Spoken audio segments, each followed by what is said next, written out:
Après, on ne pas passer au téléphone. Monsieur le Président de l'Association des Amis du Musée du Sel, à votre initiative et à l'initiative d'ailleurs la complicité du conférencier de ce soir, j'ai le plaisir de vous accueillir l'ensemble et les gens des associations Musée de Vic et de Marsal et des gens qui sont des nouveaux adhérents. J'espère qu'on va pouvoir les satisfaire. Une conférence autour d'un sujet complexe que je n'ose pas répéter parce qu'il est long et parce qu'il est extrêmement long, que je laisse au conférencier le soin tout d'abord de nous déclamer le sujet et puis de nous présenter ses recherches autour des Marsalais, de Vic et de Marsal, du fonctionnement de l'eau salée. Pas de Vic et de Marsal, déjà je fais une bêtise, donc je m'arrête et je laisse la parole à Jean-Louis Provisier pour qu'il nous entretienne. À toi. Alors d'abord, je vous remercie d'être venus aussi nombreux et je remercie Michel Millon d'avoir l'initiative de cette conférence. Et je voudrais aussi m'excuser de ne pas me mettre debout comme tous les conférenciers parce que j'ai un problème de station debout pénible et donc je ne peux pas rester plus d'une minute debout. Alors, donc c'est pas par malpolitesse. Et donc j'ai mis cette photo là de Marsal que vous connaissez tous. Il y a 220 millions d'années. C'est pour vous dire que je ne vais pas vous parler de l'histoire du sel pour la bonne et simple raison que je ne connais rien. Mais je vais vous parler de la mare salée de Marsal, de la composition chimique de l'eau, de la variation de cette composition chimique avec la pluviométrie. Apparemment, ça ne sert à rien qu'à amuser les chercheurs, mais vous allez voir qu'on peut peut-être en tirer des conclusions amusantes. Donc, la photo suivante, c'est, paraît-il, selon les historiens, également une vue de Marsal depuis l'actuel parvis de l'église. C'est vrai. On a eu de la mer, enfin je vous passe tous les détails que vous connaissez. Il y a eu une mer un jour qui s'est évaporée, dit-on, et puis il reste des roches salifères. Voilà. Donc comme dit, je ne vais pas vous parler de la géologie, puisque je ne suis qu'un misérable géochimiste. Alors, qu'est-ce qu'un géochimiste? C'est quelqu'un qui n'est ni vraiment géologue, ni vraiment chimiste. Ce sont des généralistes qui s'intéressent à tout, mais ne spécialisent de rien. Géographe. Et je suis d'autant moins spécialiste de rien que j'ai commencé dans les sciences de la Terre à faire de la cristallographie. Et je m'intéressais aux propriétés optiques des cristaux. Donc on était loin de... Tout ça, c'est parce que ma tante Léonie m'avait dit qu'il vaut mieux un travail dans les bureaux que dehors. Donc je me suis dit, j'ai plutôt quelqu'un de laboratoire. Voilà. Alors voilà la représentation qu'on voit souvent un peu partout de la mare salée de Marsal, et puis qui essaye de résumer les raisons pour lesquelles elle serait salée. Ici, c'est le jeune François Gossel, j'ai trouvé ça sur Internet, dans un lycée de l'académie de Nancy-Metz. Donc on aurait la pluie qui tombe sur des roches, donc des calcaires, ce qu'il appelle des autres roches, c'est des roches qui contiennent des sulfates et d'autres minéraux qu'on va voir en détail après, puis qui s'enfoncent dans le sol, qui va rencontrer la couche de sel gemme, qui est ici le sel gemme, et puis qui remonte pour faire la mare salée. Voilà. Ça paraît très sympathique. On a d'ailleurs fait la même chose au musée. Ça, c'est un de mes étudiants qui a fait ça il y a quelques années. Donc on a fait ça, hein, la pluie tombe là-dessus, ça va dissoudre les espèces minérales, et puis ça fait du sel. Alors, qu'est-ce que c'est que ces roches qui sont traversées par cette eau de pluie? On a tout au sommet des calcaires, donc du carbonate de calcium, des grès, la silice. En dessous, on a des argiles qui contiennent toutes sortes d'éléments, mais qui se dissolvent quand même pas vraiment beaucoup. On a encore des calcaires, qui sont soit des calcaires de la calcite, soit de la dolomite, c'est un calcaire magnésien. En dessous, on a des formations un peu complexes, mais on va dire pour faire ça, que ça contient en particulier des sulfates de calcium, comme le gypse ou l'anhydrite. Et puis plus bas, comme c'est représenté sur le dessin, des bancs de sel gemme.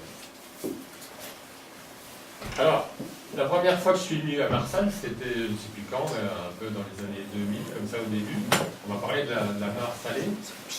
Donc je me suis dit, c'était quand même bizarre, une mare salée, je ne connaissais rien, et d'ailleurs pas plus maintenant, de la géologie de la Lorraine.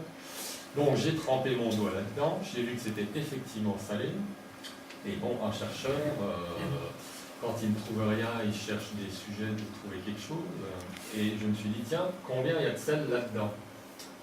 Donc j'ai prélevé un peu d'eau de cette mare, c'était quand le 6 décembre 2003.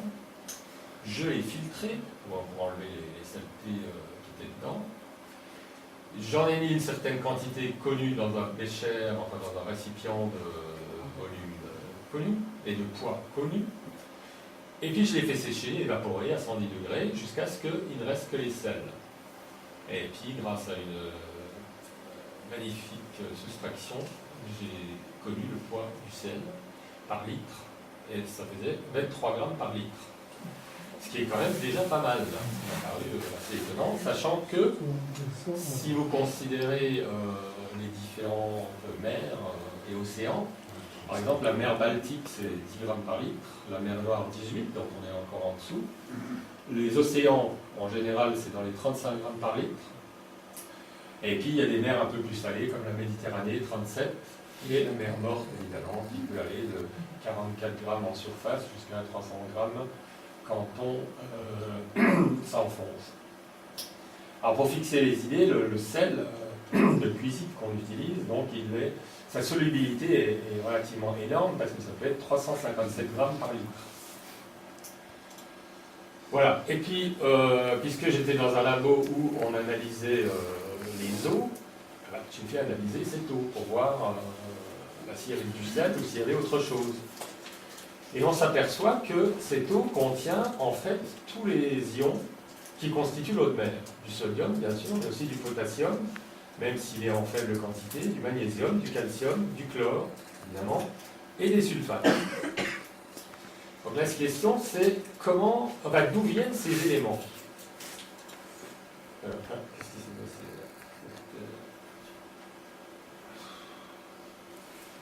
là? Je ne vois pas suffisamment le clavier. Ah oui, d'où viennent ces éléments? Oui, donc c'est les éléments, en fait, c'est bien les éléments qui constituent l'eau de mer. En gros, l'eau de mer est constituée de ces éléments, plus quelques éléments en trace. Alors si je compare l'eau de Marsal à l'eau des océans, par exemple, j'avais dit qu'on a 35 grammes de sel par litre, là on n'en a que 23, mais on a bien tous les mêmes constituants, hein, beaucoup de sodium avec beaucoup de chlore. Et puis après, comparer deux analyses comme ça, c'est un peu difficile parce qu'il y a tout qui semble varier dans tous les sens. Donc, ce qu'on peut faire, c'est normaliser la composition de l'eau de Marsal par rapport au sel. C'est-à-dire que je recalcule tous les éléments par rapport au sel de l'eau de mer. Je m'explique. Ici, j'ai 1,62 de potassium pour 308 de sodium. Donc je divise par 308, je multiplie par 479 et j'obtiens 2,52. Et là, je peux comparer directement avec l'eau de mer. Donc je vois qu'elle est plus pauvre en potassium, plus pauvre en magnésium, mais qu'elle est plus riche en calcium. Elle est également plus riche en sulfate, en ion sulfate. Ça, c'est un petit peu bizarre. Donc forcément, on est amené à se demander d'où vient, voilà, c'est ce que je disais, qui est juste souligné, pourquoi les proportions sont tellement différentes et d'où viennent ces éléments. Donc si on les prend les uns après les autres, le sodium évidemment et le chlore viendraient du sel qui se trouve en dessous. Le magnésium, il pourrait venir des calcaires magnésiens. Le calcium peut venir à la fois des calcaires et du gypse, des sulfates de calcium, le gypse ou l'anhydrite. Les sulfates, évidemment, viendraient du gypse ou de l'anhydrite qui se dissoudrait, mettons, par l'eau de pluie. Reste un problème, c'est le potassium, parce que dans toutes ces formations, il n'y a pas de potassium. Il y en a un tout petit peu dans les argiles, entre les feuillets des argiles, mais méthode très fort qui se dissolvent, et puis de toute façon, il n'y en aurait pas beaucoup. puisque, autant que je sache, enfin, il y a des gens qui sont plus spécialisés que moi, il n'y a pas de potasse dans le voisinage, hein, ou alors un peu, hein, mais qui n'est pas... Si. Hein? Non, mais... Oui, non, mais ici à Marsal, Si, on parle dans de les- Marsal. Dans les argiles locales, Il y en a un petit peu. aux analyses de terre, on est extrêmement riche à la fois en potasse et en magnésie. Ah d'accord, donc bon, le On potassium... est excédentaire largement sur les moyennes nationales, en magnésie en particulier. Ah d'accord, bon. Donc, si on admet que les sels proviennent de la dissolution des roches par l'eau de pluie, leur proportion va dépendre de deux choses, en fait. D'abord, la vitesse de dissolution des minéraux qui sont dans les roches. Et cette vitesse, ben, on la connaît. Les géochimistes savent peu de choses, mais ça vaut moins ça. Par exemple, le sel de cuisine, il se dissout à 39 mg par cm² par seconde. Qu'est-ce que ça veut dire? C'est-à-dire que si j'expose 1 cm² de sel dans l'eau pure, je vais avoir à chaque seconde 39 mg qui vont passer en solution sous forme d'ion sodium et d'ion chlore. C'est beaucoup. Par contre, si je prends la calcite, et là, je vais passer de 39 à 0,84 mg par seconde. C'est quand même beaucoup moins. Et alors, ça va dépendre aussi d'une autre chose. Ça va dépendre de la surface, puisque vous voyez bien que la vitesse, enfin la quantité de matériaux qui peut passer dans la solution, elle dépend d'une surface. Et cette surface, a priori on ne la connaît pas trop, mais enfin on imagine bien que si on a un calcaire qui est très poreux, l'eau va passer facilement, la surface de contact va être importante, et donc on dissolve plus de calcium au moment où la pluie passe, que si on a affaire à un calcaire qui est très peu poreux, quasiment imperméable, on dissoudra rien du tout. Et si tu ramènes ça à l'échelle de centaines de milliers d'années, est-ce que tu... Non, je parle de la pluie. Il pleut 2 jours, ensuite il ne pleut plus. Est-ce que ça a un effet? Voilà. Donc voilà, on connaît... Bon, alors, il y a beaucoup d'autres minéraux, hein, mais c'est les principaux minéraux qui sont susceptibles de se dissoudre. Vous voyez, celui-là, il se dissout, le calcaire se dissout 50 fois moins vite que le sel. Le calcaire magnésien se dissout encore moins vite, 500 fois moins vite. Et le gypse, s'il s'agit de gypse, ce serait encore pire avec la digrite, qui est la forme anime, 3000 fois moins vite. Alors là, on a vraiment un problème, parce que je ne peux pas croire qu'on ait une eau tellement riche en soufre, sachant que s'il pleut pendant 2 jours, je ne vais pas dissoudre des quantités pareilles de soufre. C'est strictement impossible. Donc il faut trouver une solution, et finalement cette solution, tout le monde la connaît. Ce dessin que tout le monde représente, finalement, c'est ultra simplifié. Bien sûr que à chaque pluie, je dissous un tout petit peu, hein, quelques milligrammes ici ou là. Mais en réalité, je pense qu'il y a plutôt au contact avec le sel une saumure qui est constamment présente, et simplement, quand il pleut, eh ben, le niveau monte. Et puis c'est tout. Quand on dit que la mare est à sec, en réalité, elle n'est pas à sec, c'est simplement la saumure qui est plus basse que le niveau du sol. Voilà. Donc, la question, c'est, que je m'étais posée, hein, c'est est-ce qu'il y a effectivement une incidence des roches qui sont autour, pour dire, voilà, il pleut pendant une semaine, est-ce que ça va changer la composition de la mare de Marsal? Alors, il peut y avoir deux choses. Hein. Quand il pleut, le niveau monte, et donc, si les roches ne se dissolvent pas, j'aurai simplement une dilution de la mare, de la saumure, et il y aura toujours les mêmes rapports entre les éléments. C'est juste que je rajoute de l'eau, et puis elle s'évapore, puis je rajoute de l'eau, elle s'évapore. Donc, on a regardé un petit peu comment varie cette composition avec la pluie. On se prépare, bien entendu, puisqu'on est des employés de bureau, bien à l'abri. On a installé un pluviomètre derrière le musée. Alors, comme on peut le voir, et que chacun le sait, il pleut très peu à Marsal, hein, sauf quelques épisodes ici en septembre 2005 et octobre 2006, où il y a un peu plus. Voilà. Et alors, de temps en temps, enfin quand j'avais le temps et le courage, j'ai en même temps prélevé de l'eau, j'ai mesuré le degré de salinité, Et puis j'ai fait les analyses, comme j'avais fait en premier. Et donc il doit, en première vue, on devrait voir une relation entre la pluviométrie et la salinité. Mais la salinité, la mesure où la tête à différents endroits chaque fois? Non, dans la mare. Non, mais dans la mare à différents endroits de la mare ou Non, à un endroit unique? On n'a aucune raison que ce soit pas homogène. Hein. Ah, je sais pas, je pose la question. Ouais, non, Au même endroit. c'est strictement homogène. Donc, bon, alors après, il est difficile de trouver des corrélations, hein, mais bon, j'ai trouvé une manière de représenter ça qui en vaut une autre. Donc, la pluviométrie, c'est en bleu, et la charge saline, elle est en rouge. Alors, bon, vous voyez que les extrêmes, ça va très bien, il pleut beaucoup, j'ai très très peu de salinité. Il pleut quasiment pas, j'ai plus de salinité. Mais on ne peut pas dire que ce soit directement proportionnel. Hein. Il y a des moments où il pleut, vous voyez ici, il a plu quasiment autant que là.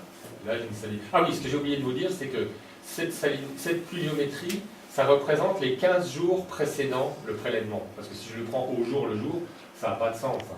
Il pleut le matin, je prélève l'après-midi, ça n'a pas de sens.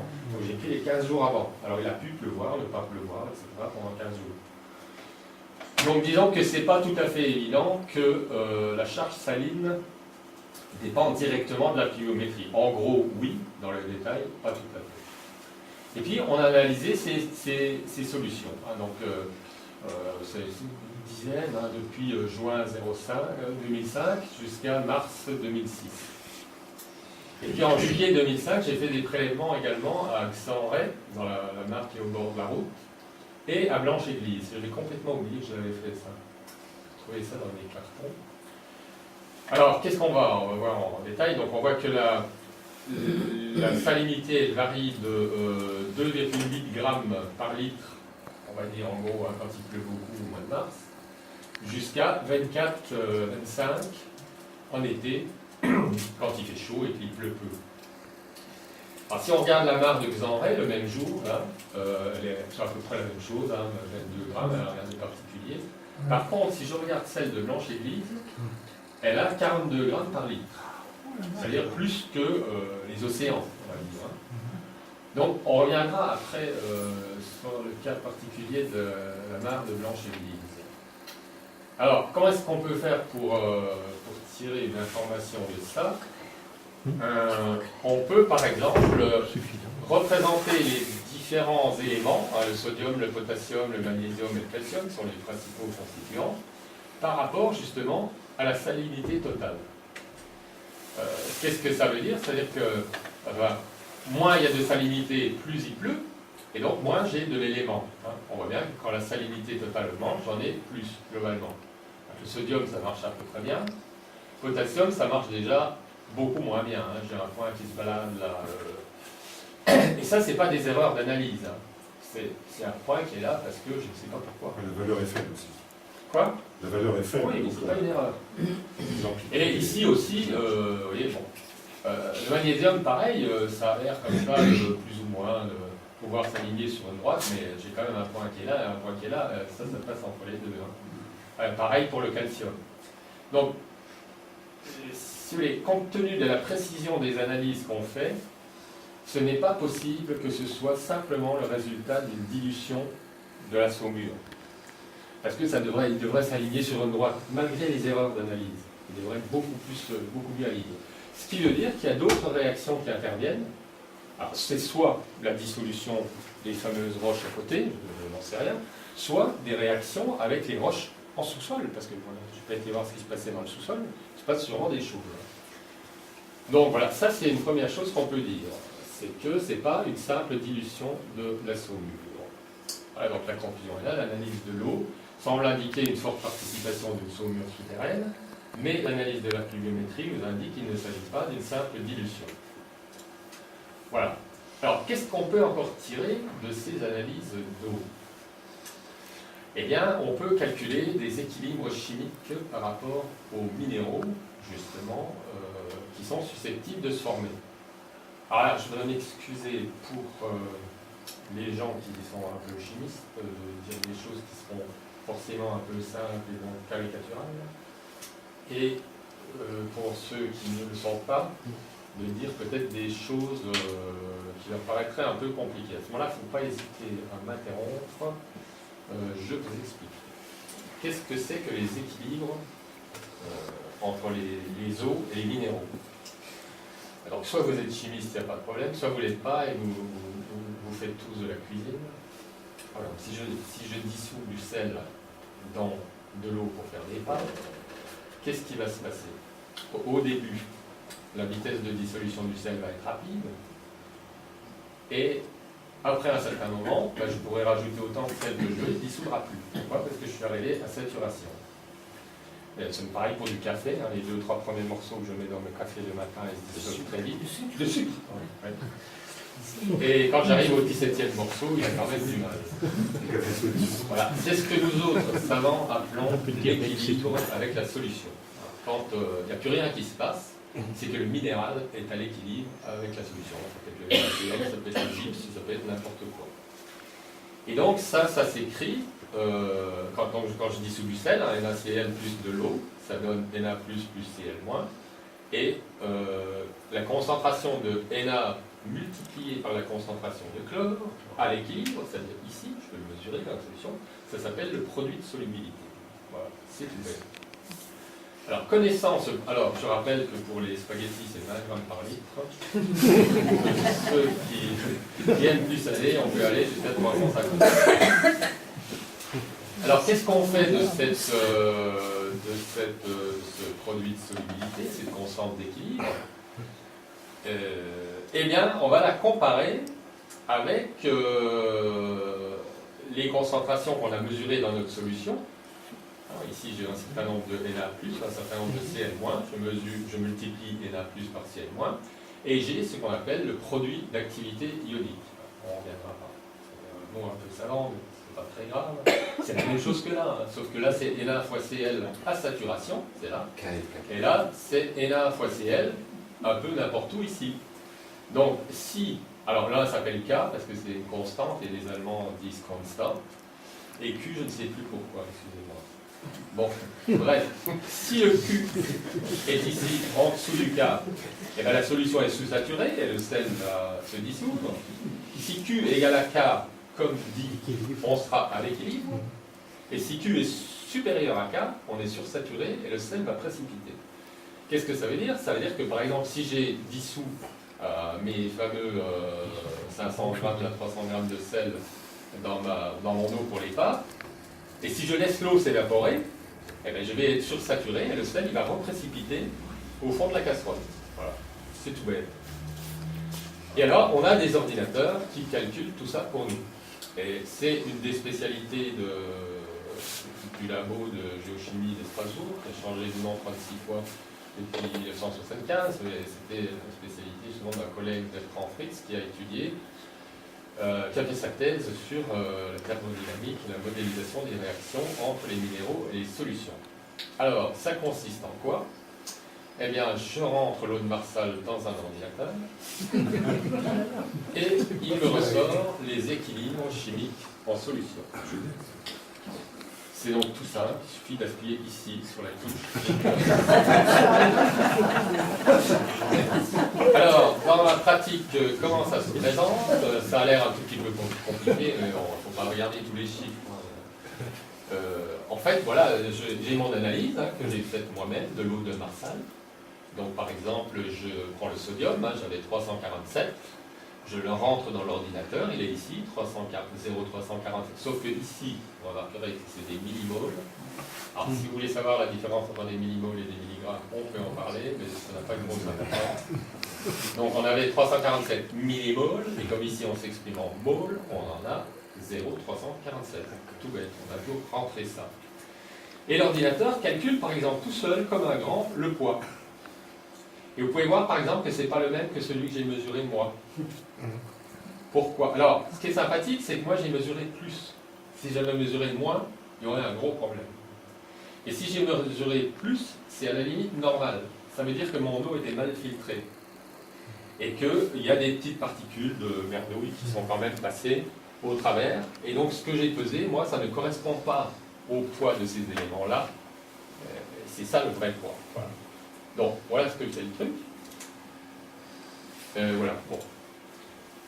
Et donc, une fois il refait le calcul que je vous ai dit tout à l'heure, il va calculer le produit d'activité ionique, il connaît le produit de solubilité, et donc, il va calculer la saturation par rapport à tous les minéraux que je lui propose.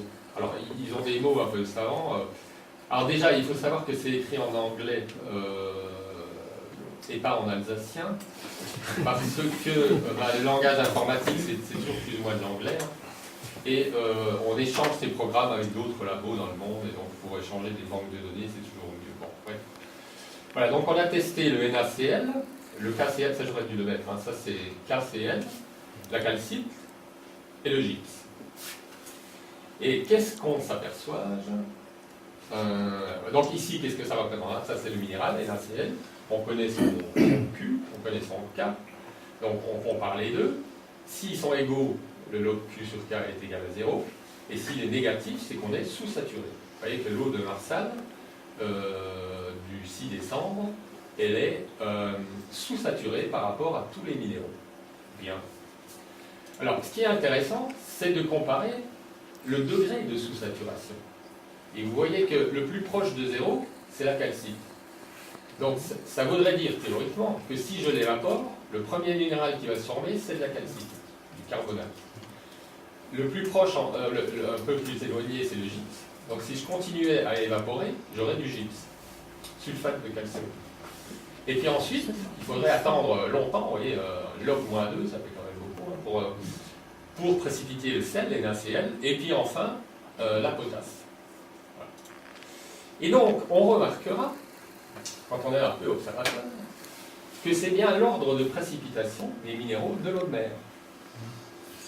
Quand vous prenez de l'eau de mer, vous mettez dans une casserole, et vous n'avez pas des complications géologiques qui viennent tout brouiller, et là vous allez précipiter dans l'ordre ces minéraux. Donc ça c'est déjà quelque chose qui nous dit que l'eau de Marsal, elle a bien un air de famille avec de l'eau de mer.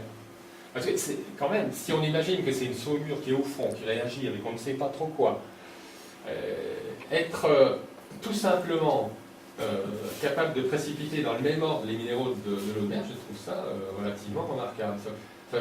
Si on était poète, on dirait qu'elle a gardé la mémoire de là où elle vient.